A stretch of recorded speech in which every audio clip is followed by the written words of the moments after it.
नांदेड जिल्ह्यात रविवारपासून आलेल्या पावसाळी वादळाने अर्धापूर आणि मुदखेड तालुक्यातील शेतकऱ्यांच्या जीवावर बेतलंय। विशेषतः केळीचे पीक या भागात मोठ्या प्रमाणात घेतलं जातं। शेतकरी पिकं काढायला सज्ज असतानाच वादळ आणि पावसाच्या झोडप्याने शेत उद्ध्वस्त झाले। झाडं मुळात सकट उखडली गेली, फळं मातीशी एकरूप झाली।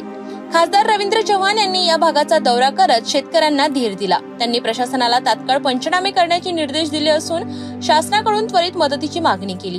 चव्हाण यांनी सांगितलं की शासनाने वेदर स्टेशन सुरू करण्याचं आश्वासन दिलं होतं, मात्र आजतागत ते येथे सुरू झालेलं नाही।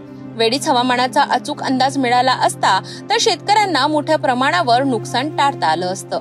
आता प्रश्न असा आहे की शेतकऱ्यांची दुःख कोण ऐकणार? मदतीचं आश्वासन मिळालंय, पण कधी मिळेल मदत?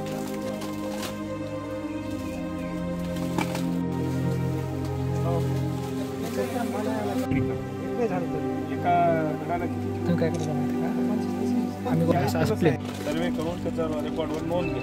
त्यांनी काय म्हणतात, वेळ भेटला तर आणि परत कंपनीवाले रिस्पॉन्स देत नाही ना, तर मला 20% ते दिले फक्त नुकसान 100% 90% आहे आणि जलसालची बरं दाखवा म्हणलं दाखी तेवढ्या मासे देतो तरी पेंट्रोल मध्ये चालते ना सर। हो, सर्वे करायला हो नाही मी त्याला सांगितलं म्हणजे जेव्हा वेळ भेटेल तेव्हा येईल। भरा म्हणते नोटीस पाठवते खाते होल्ड मारलेले काय करा मला काहीच कळणार आहे आता। होल्ड मारले कशामुळे करता बरा म्हणून कुठून बरा पैसे आता कुठून पैसे काढा कशी करा काय सांगा आता काय करणार काय आता? करावं तरी काय रोखून टाकले म्हणले की वाचून वाचले नुकसान झाले 20% दिले।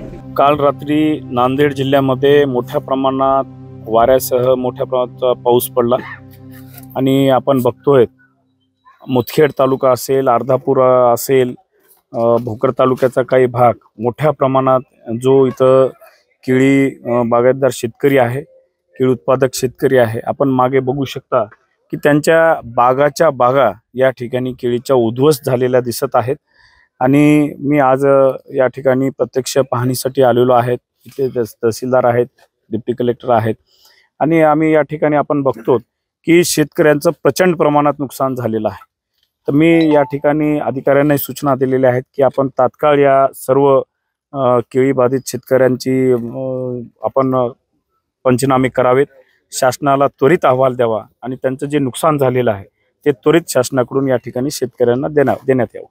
अनेक ठिकाणी वेदर स्टेशन बंद आहे, त्याला आपण पर्जन्य केंद्र म्हणतो।